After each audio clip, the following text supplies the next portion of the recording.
सरकारने पहिल्या दिवशीपासून सकारात्मक भूमिका ठेवलेली आहे। आंदोलनाच्या आधी देखील आम्ही बैठक बोलवली होती।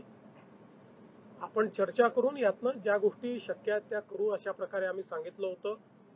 पहिल्यांदा बच्चू कडूंनी त्याला मान्यताही दिली होती।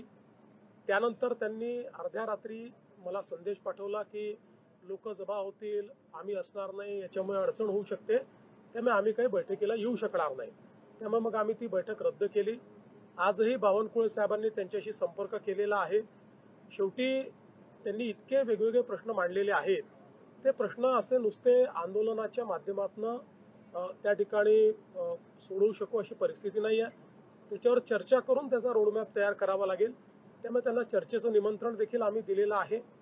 आणि यासोबत आता काल आपण बघितलं असेल तर खूप मोठ्या प्रमाणात लोकांनाही त्रास झालेला आहे।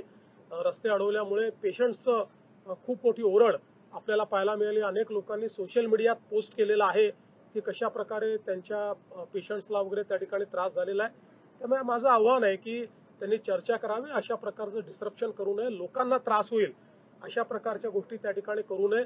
मग अनेक वेळा अशा आंदोलनांमध्ये काही हौसे नवसे गवसे असेही शिरतात, म्हणजे तिथे जेन्युइन लोक देखील आहेत, मी काही तसं म्हणत नाही, पण हा पण धोका असतो की अनेक लोक शिरून, अनेक प्रवृत्ती शिरून त्या ठिकाणी काही ना काही हिंसक वळण त्याला कसं लाभेल असाही प्रयत्न करत असतात। त्यामुळे त्यापासूनही सावध राहण्याची आवश्यकता आहे। आणि कुठल्याही परिस्थितीत हे रेल रोको आणि बाकी गोष्टी या मात्र करणं योग्य नाही, त्या करू दिल्या जाणारही नाहीत।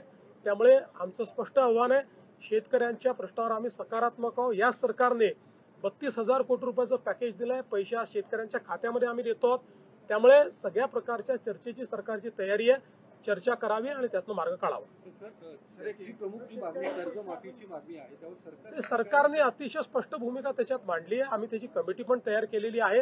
आणि आज पहिला प्रश्न असा आहे की जे शेतकरी आज अडचणीत आहेत, ज्यांचा शेतमाल पूर्ण पावसामुळे त्या ठिकाणी झोपलाय, तो खराब झालेला आहे, शेती खराब झाली आहे, पहिले त्यांना मदत करायची की पहिले बँकांना मदत करायची, हा महत्वाचा प्रश्न आहे। म्हणजे शेवटी आपण हे बघितलं तरी आपण जेव्हा कर्जमाफी करतो त्यावेळेस ते पैसे बँकांना जातात, त्याचा थेट शेतकऱ्याला काही लाभ मिळतो असं नाहीये।